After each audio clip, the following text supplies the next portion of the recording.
Hi, thank you all for coming. Why don't we start with you guys introducing yourselves and telling us what your newsletters are all about? I am Erica Cerullo. I am the co-founder of a Kind, a website where we sell the pieces and tell the stories of emerging fashion and home designers.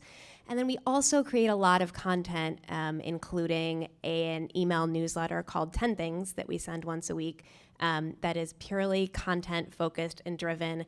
And it was spawned by wanting to promote a sale we were doing on the site 2 years ago. And it has become one of the most successful parts of our business in a very odd way. So we basically bring together 10 discoveries that my co-founder and I find every week, everything from recipes to beauty products to music videos, and people seem to really like it. I'm Jess Gross. I'm the editor of Lenny, which is an email newsletter co-founded by Lena Dunham and Jenny Connor. This is the Lena Show, me and Jenna. So it's primarily targeted at women 18 to 35, and it talks about politics, fashion, health, style, just the gamut. And it comes out twice weekly. On Tuesdays, we have a full newsletter, which is 5 pieces of content, stories ranging anywhere from 3,000 words to tiny stories or just visual stories, so, an illustration. And then on Fridays, we have Interview Friday, so we just release a single interview. And we use original illustrations. We only do original content. There's no aggregating. That's it. I'm Nick Kwa. I write a weekly newsletter about podcasts. It makes no money. I do it by myself. There are often really unfortunate typos. It's also a weekly column in Neiman Lab for some reason. But my day job, I work for Slate/Panoply, Panoply is Slate's new podcasting company, as their audience development person and general person around town. So I want to know why you guys started your newsletters, and I'm thinking a little bit about just like email in general. It seems like a weird thing because I delete a lot of emails personally, and I feel like it's just like I hear over and over again that no one reads their emails. It's all about like social media and commenting and all this stuff. So what do you get from newsletters that you don't get elsewhere, and why did you want to start newsletters? I mean, when we started Of a Kind in 2010, everybody was like, oh, it's all about Twitter and Tumblr and it's all of this. This is, who cares about the inbox anymore? And then when you send your first newsletter, and we were, just sent newsletter to promote products. So we release multiple new products a week that are all limited edition and exclusive to the site. And then you watch your traffic spike and you're like, no, actually people are in their inboxes. That's where everyone is. And Twitter and Instagram is all still pretty fleeting. So I think for us, that was the initial push. I personally had become a little burnt out on producing content that was daily, hourly content. So my previous jobs had been at Slate and then at Jezebel, and I still love and read those sites, but I had personally gotten tired of making that sort of content. And so when the opportunity came up to start this newsletter, I really jumped at the chance to do something that was more intimate and more focused and away from the noise of the greater internet. So, tweet, it's just, on Twitter, it's just constant new content. And the same with most daily websites that are just continuously updating. But it felt nice to have a respite from just that endless blaring news cycle. There's actually 2 parts to the story. The first part is why I decided to write anything in the first place and decided to cover podcasting, but that's not what we're talking about. So let's talk about the second reason why the newsletter, not something else. Newsletter is because it's the easiest thing to do. Like, it's not a blog because you have to pay for a nice blog if you want to have it nice. And it's like looking at a blog that's not updated or is updated once a week is kind of really super sad. And also it's like you got to do a lot of work, get people into the blog and say, hey, I updated the thing. You should go to the thing. Also, Tiny Letter is like super easy to use. Really shit I got from MailChimp here. But yeah, it's like to get from point A to point B the quickest. And then I had to do the least amount of work was why it is a newsletter. And I think as a consumer of content, it's nice to have something that's really contained. And that this is the only thing that you have to read, where it's not going to push you to 14 other stories at the bottom of the page. Yeah. Why did you start writing about podcasts, though? Because you're not in podcasting. I've always found it kind of I fascinating. still am not in podcasting. I know. November happened. November 2014. Two things was happening in November 2014. We're in the middle of the first season of Serial. Everybody's talking about it. Everybody was trying to talk about podcasts. I've been listening to the podcast for a long time, for many reasons, largely of which stems from mental health situations. But I kept reading things in the papers. I kept reading things in publications that just made no sense to me. It did not really feel like it was telling the story of podcasting right. It wasn't even getting the concept right. I was like, screw it. I'll just like put something out there. Hopefully this will be fun. Over time, I'll see what happens to it. The second thing was that I was really bored at my day job at the time. And that's why I started it. And I just because I really love the space and I really wanted to understand more about it. So I just started writing about it because nobody else is doing it. That's the long-winded answer. And after like 2 weeks, everyone was subscribed to your 2 newsletter, months, not like podcast. a couple of months. It took some time. How did you get the word out about your newsletter specifically? I just put one tweet out and then Really? I just sent it out. I have no idea how anybody found it. I still don't. That's why I don't make any money off it, because like, it's not a sure thing. Word of mouth. There's a dark social, yo. And what's the main way you guys see new subscribers coming in? It's a variety of ways. I mean, we do break our own news because we do original content, and so sometimes it's from news stories about us. Sometimes it's from, I mean, the biggest driver of subscribers we've had so far was the piece we ran by Jennifer Lawrence, which just blew up hugely, and people started hearing about us. And then, some is through social, some it's sort of various ways. And every time we put out a new newsletter, we get a bump. So we have a lot of really dedicated readers, and they will forward it to their friends, and that's another really big one for us. I got a question about that, actually. Like, do you think that Jennifer Lawrence piece would have had any different reception if it wasn't on the newsletter? That is a great question. Part of so we are doing something that I don't know. I've never seen anyone do it before. I'm not trying to say we invented it, because I don't think we did, but I haven't seen other newsletters do it, in that our Tuesday newsletter has a 24-hour exclusivity window. So it is nowhere on the internet. It is only in the email for that 24 hours. We don't put it online. We wait till the next day. And so it's possible that something about that exclusivity and that you couldn't just link to it maybe made more people talk about it, but I mean, it's sort of a counterfactual that I can't prove. I would love to think that that's true. We're doing something new and everyone's responding. I mean, sure, let's go with that narrative. I do think having content that lives exclusively in the newsletter is a driver of signups for sure. Yeah. We don't post our 10 Things content anywhere on the internet. And I think, and we do that because we want people to sign up for the newsletter and to get it that way. And why do you want people to sign up for the newsletter rather than like having something that's shareable and tweetable online? I've always sort of wondered this about these newsletters. Well, for us, our core business is these limited edition products from up and coming designers, and it's easier to get people's attention when you're in their inbox, and it's what you're speaking to. It's like easier to get them by sending an image to their inbox than to be like, hey, come to the site right now in some other forum, or have them just add that naturally to their internet pathway or whatever. Right.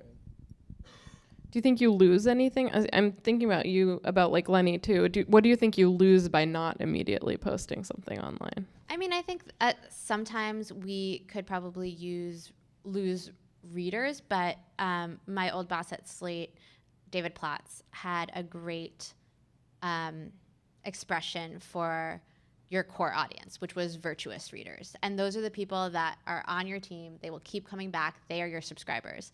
And I feel like not putting online, we're not losing virtuous readers. We're probably losing a lot of people who would read maybe one article that they thought was interesting, but they wouldn't read other articles. They wouldn't really be our people. So I'm not so concerned with that. But I do think we do lose. Yeah, screw those people. Like it's no, I mean, those people could become your people. Right, because but if you chase after those people, right, it becomes an economies of scale argument, yes, right? Like exactly. You want to build out your publication to hit everybody. You know this, Jetta. Because you work at BuzzFeed, and like it's really about that quantity. But like if it's a situation where we know that the core audience is the people who come to you, that's the people who are going to give you money and do good stuff with you, I think. And that was a really, I was working as a freelancer before I took this job, and I started writing. I also started doing a tiny letter, and it was really, really fun. And I realized that the reason I was having so much fun doing it, even though I too was not paid to do it, was people who read it had opted in. No one was getting this that didn't want to get it. And when you're writing for a Slate or wherever else, you have commenters telling you, like, this is garbage, this headline was misleading, I didn't want to read it, why am I here? Like, get out of my face. And so Why are you here? Why are you here? No one's forcing you. Exactly. I mean, that's obvious, but still, like, that's just like every commenter on the internet is like, why was this written? Why aren't you talking about something more serious, or whatever their complaints are? And so it was nice to have a respite from that, because everyone there who was reading it because they had signed up. Yeah.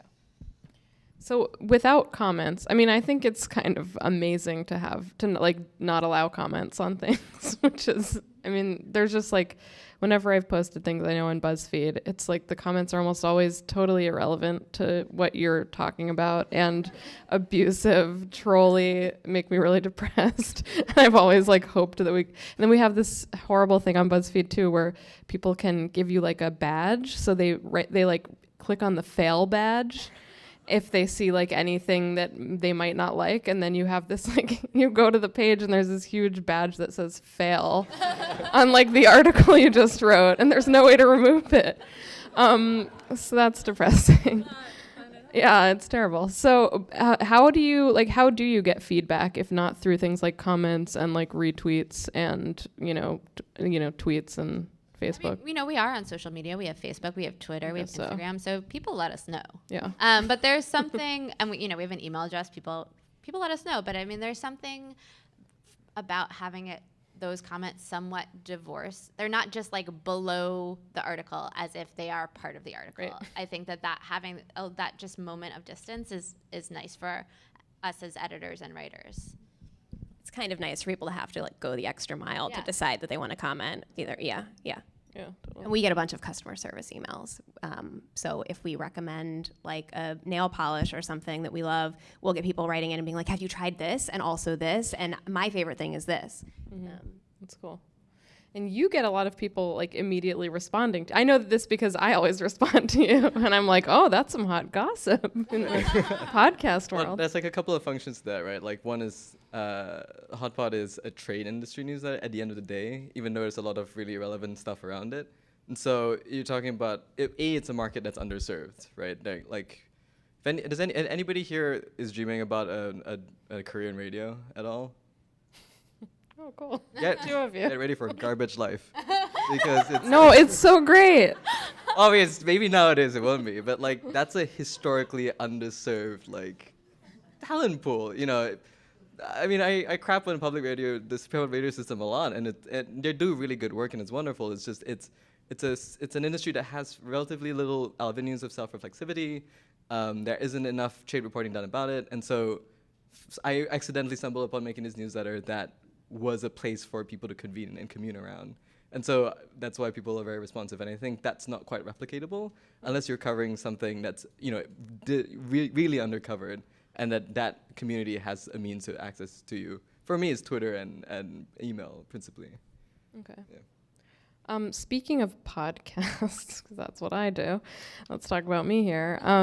Do you think that there is a correlation between like the rising popularity of podcasts and the rising popularity of newsletters? Absolutely. I mean, I think people are overwhelmed by just the 24-hour news cycle that is endless. You cannot possibly read everything that you feel like you should read or you have to read. And so I feel both podcasts and newsletters are sort of speaking intimately to you. They're a break from all of that noise, and it's just there's this intimacy to both of them that I think is really similar. And I think they're both contained in that same way. There's a start and an end. And Of a Kind has a podcast that we started sort of on a whim this summer as an outgrowth of our 10 Things newsletter. It's called A Few Things because we decided this time not to hem ourselves into a number. And people have responded really well to that. And, we never have done any radio or anything in that forum and have been really surprised by the engagement, because I do think that, this is like booming all of a sudden. I think that actually the parallel is a lot more, there's a lot more of a parallel there. I think both structurally have the same issues. Customer acquisition or listener acquisition is, they face the same structural issues. Like, it's really hard to get somebody to opt in to both things. It's really hard to track both things. Like, there are still analytics and metrics issues for both concepts. And I think if you could figure out newsletters, chances are you'd probably be able to figure out podcasts as well. Yeah, we found that a lot of people really don't like the word subscribe, which is interesting. And sign up. Yeah. You don't. We learned sign that up, too. or we say follow sometimes, and that just like brings in a lot more people. It's weird how these small kind of wording I changes. think it's because when you say subscribe, people think they're gonna have to pay. Totally. That's why the people don't Well, like that. the magazine world has scared us from the word subscribe. You think you're Definitely. going to get things in the mail for the next 12 years. Constantly from everyone. So newsletters have all different kinds of formats. Like, you can have original pieces, you can have mostly links, GIFs, whatever. How did you decide kind of on the format for each of your newsletters? What you wanted them to look like and kind of what sort of things you wanted them to include? I don't have a good answer for you. You always put a great GIF at the end. Well, it has no design. Like, I literally, I'm not the most representative person here, because like I literally like write however I want it, like how it feels right at the time. After a while, there are some things, like I write for the CMS, so I write for however tiny letter CMS is structured. After a while, I kind of understood it's easier for me personally to break it apart by item. So I write the first sentence as if it's a headline and I bold it, largely because it's easy for me. And in my head, if it's easy for me, it's easy for the reader. So that's kind of the transference that I make of myself to design the thing. And it iterates over time as well, based on how I feel and what people tell me as well. I mean, ours is a newsletter. Ours is really a mini magazine. It's just a magazine that goes into your inbox. It was a financial and bandwidth decision to make it a newsletter instead of a site, because a site takes so many more people to make it run. It's so much more investment. And so a newsletter you can do pretty much on a shoestring. And so we knew that we wanted to do original content. We didn't want to aggregate. And the kind of content that we wanted to do was sort of a big discussion among all the staff members. And to us, again, it really is that it's in a newsletter is great, but in a little bit incidental. The format of our 10 Things newsletter grew out of the fact that basically we were hemmed in by the newsletter templates we had. So we did this completely on a whim, and in light of that, we're not talented enough at HTML design and newsletters to make it prettier than it was the first time we did it, basically. So it's very text driven, and it's just bullet points. And I think that has ultimately served us well, because we don't give a lot of context, and I think it has encouraged engagement. So it's just a sort of quick, quippy little line about each of the things. And if you're interested, you click for more. I want to talk about the economics of this, because people are probably curious, like, can you make money off of these? So do you want to talk about that first? Yeah, I mean, I think that we are not a typical newsletter product. I mean, we have celebrities at the helm of it, and they get a lot of press for everything they do. And so we were, out of the gate high profile and had a lot of subscribers. And so we've recently made an ad sales partnership with Hearst. And so they don't have any ownership over our company, but they sell the ads, and they take a percentage and we take a percentage. Can you talk about a percentage? No. No one's going to talk about that, Nick. No one's going to talk about that. So, I mean, certainly we think we can make money at it. I think we could make money on our newsletter. We've never really aggressively tried to. I think for us, it's that same idea that the online digital advertising space is in a funny place, and getting a banner ad doesn't feel like the right answer to our question. So it's figuring out what the thing that actually makes sense that our audience would respond to, that they would care about, and that wouldn't feel like dirty to them is. So I don't make any money, but I think there are three models to it, right? So you have the skim, which approaches it from a concept of scale. So they do sell like ad units, and I think the CPMs are relatively high because, you know, you could make the argument it's opt-in. The skim also is unique in the fact that it has a very sort of desirable demographic to sell to advertisers, so on and so forth. And then you have something like a pay-for subscription. Ben Thompson's Stractackery is a really good example of this. He's a one-man operation. I think he charges like upfront, and as a sort of a lead generation method, he gives out one free sort of newsletter a week. He's very, very good. That is a situation where you really have a premium product and it really deserves the payment for it. And then you have newsletter as, you know, content marketing in a lot of ways. It's kind of like a dirty word or maybe slightly inaccurate, but a lot of publications, BuzzFeed, Fortune, just about any digital media publication right now uses newsletter as a retention technique. So it's kind of like, the idea is that you hook the person in, the person will return to the site, and the person develops a loyalty and a relationship with the site. So that's another way you could sort of quantify value if you wanted to. I think those are the three predominant models. Or you could just be a patron, I guess. You could like get a really rich person to fund it. Also another model. I don't know. What advice would you give to people who want to start newsletters? Just do it. Do it today.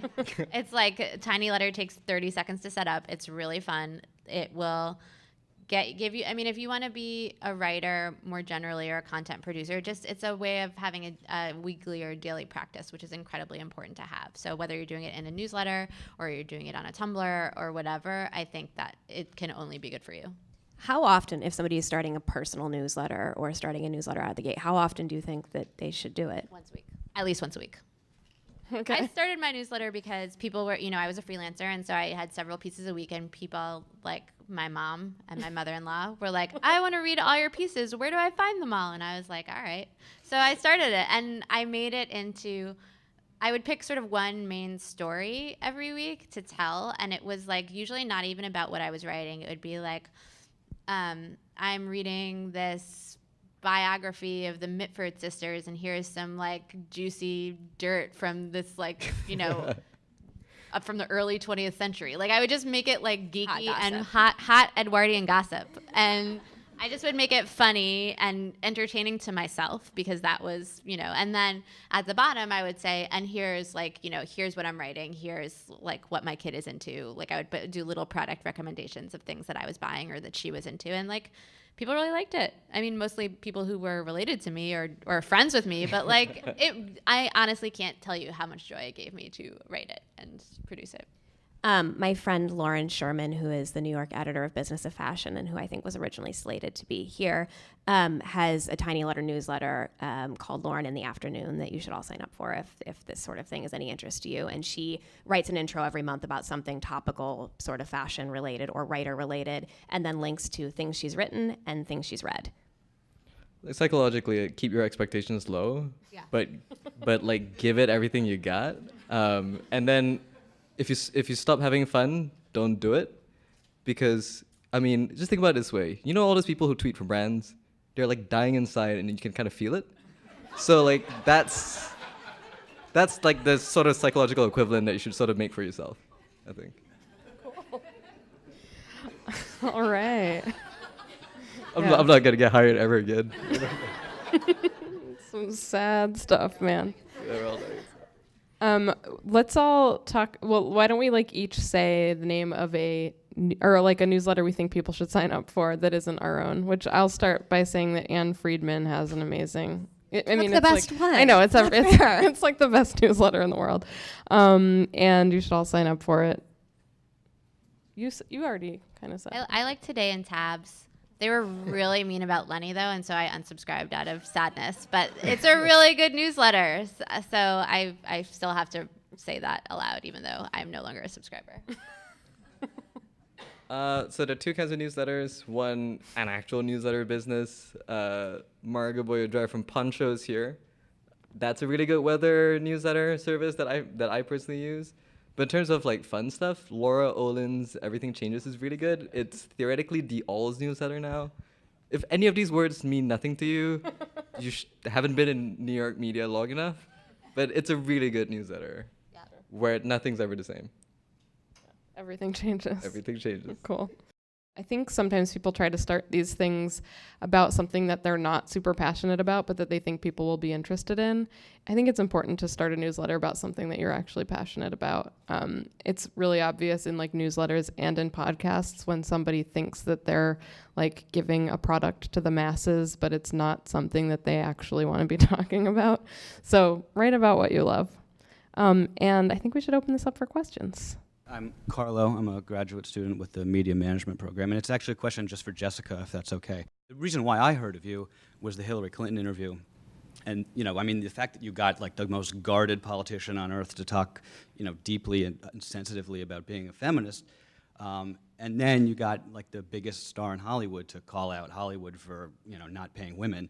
I mean, these are news stories that, the New York Times would salivate for. So I guess my question is, what is the long-term strategy to get more of that, break more news like that?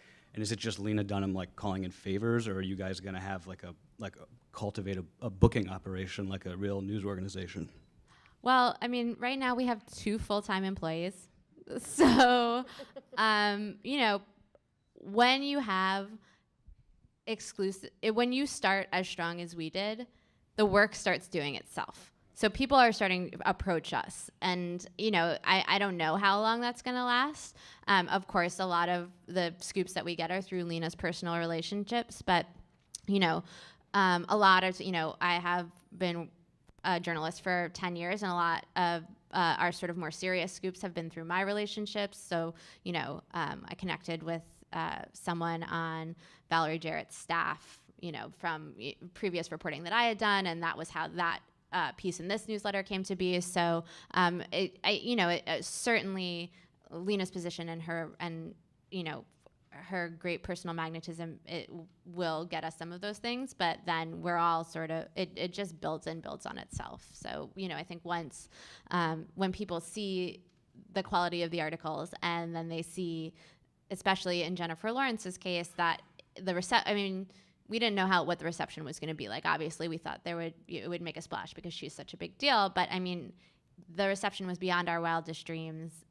She got almost exclusively positive feedback, which never happens. I mean, people just always want to shit on celebrities. So once that happened, I think people saw it as a place where, like, hey, if I wrote something, maybe I'll get this like wave of positive feedback. So I mean, I would be lying if I sat here and told you like we have some like long-term drawn-out strategy. We do not. It's like 2 of us in an office in Brooklyn. Like, we're just trying to get it done. So there's definitely, it's scrappy, even though it seems a little more glamorous than it is.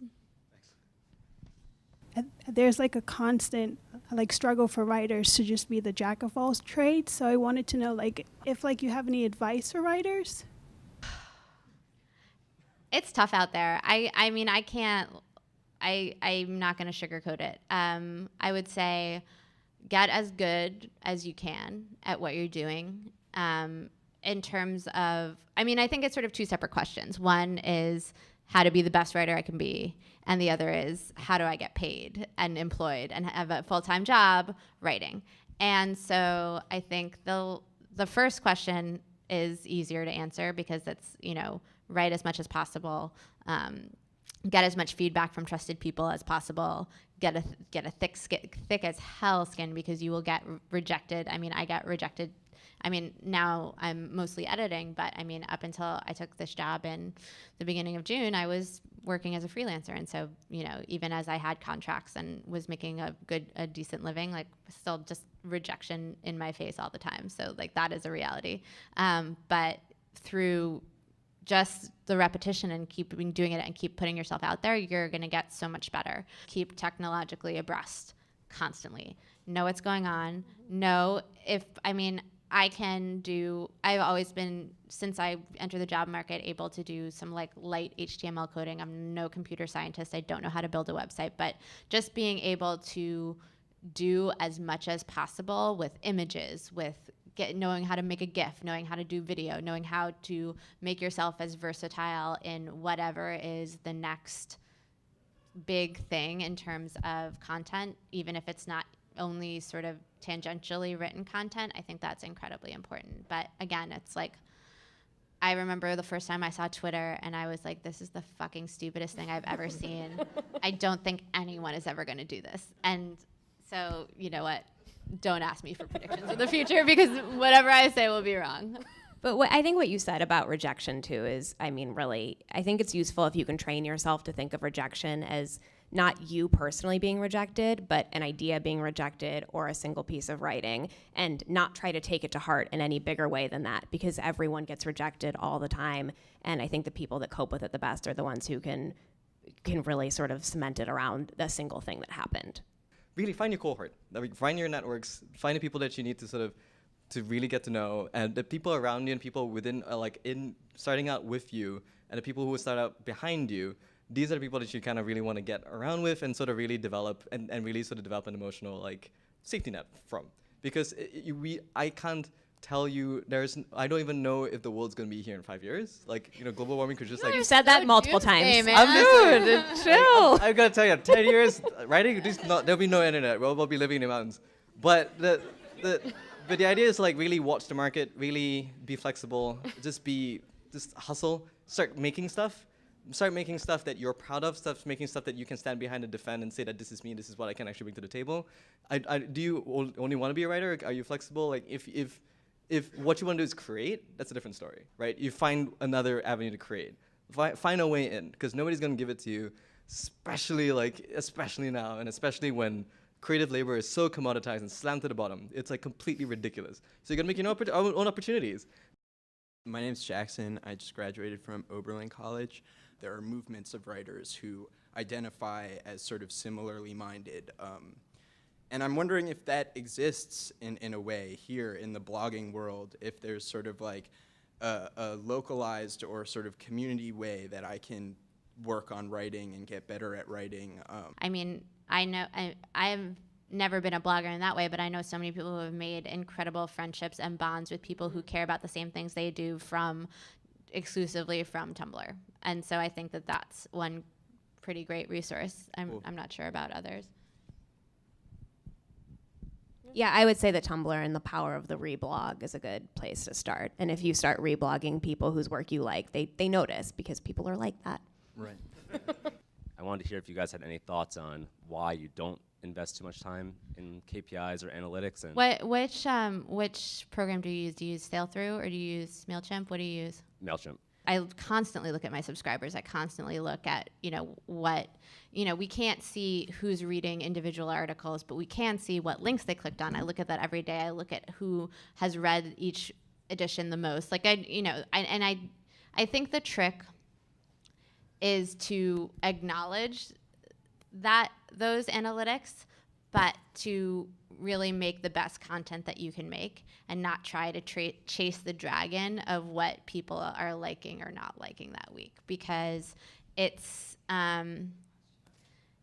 having worked on the open internet, it's really hard to predict what people are going to get excited about and what they're going to want to read. If something is incredibly newsy, that's one thing, but other than that, I mean, there's things that even hit all the buttons that you think is people are going to click, like there's sex or there's, some salacious thing, and then it just drops off. So, I mean, nobody can really predict what is going to be popular. So it's I think it's foolish to completely ignore the information that you're getting, but it's the first goal for us is always making the best content we can make and not overly allowing that to influence all of our choices. I mean, we take it into consideration, but it's not the only thing.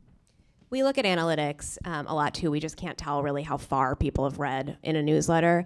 But I do think click rates can be a really deceiving thing, because sometimes people click on things because they think a picture's shitty and they can't tell what it is, so they click, or people click on things because they want it because you didn't give them that much information, maybe purposely, and they clicked on that to know more, and maybe it wasn't the thing they liked the most on the page at all. So I think you have to be careful about how you weigh those things, unless your ultimate goal is solely to drive traffic to a site because you want to make sure you get a certain number of uniques or page views or whatever, which is a different game. How do you guys, not Jenna, because Jenna's part of BuzzFeed, and you just, hey, we got something, everybody flies in. But how do you guys get traffic to your opt-in pages, to your website? Yeah, how do you get eyes? For us, it's been a really slow burn.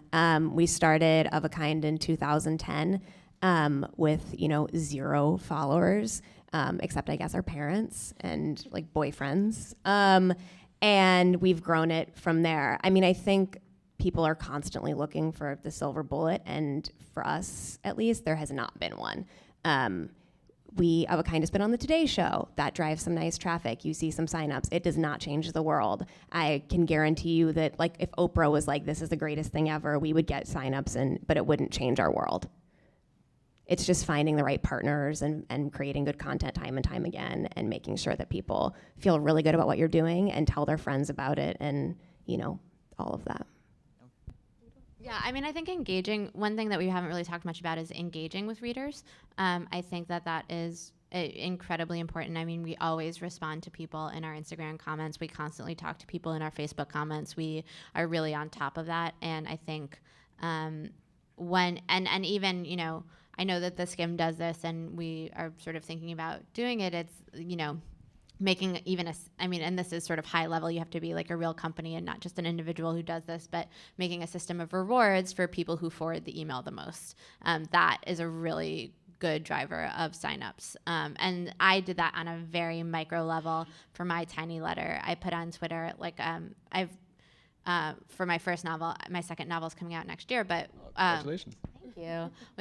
With my tiny letter, I'm like, I wanted to reach, I think it was like 350 subscribers. And so I posted on Twitter, like, next, 10, however many subscribers, I'll send you a free copy of my book. And so like that got a bunch of people to sign up, and that was actually really helpful. So sort of giveaways, if you can do them, those are good.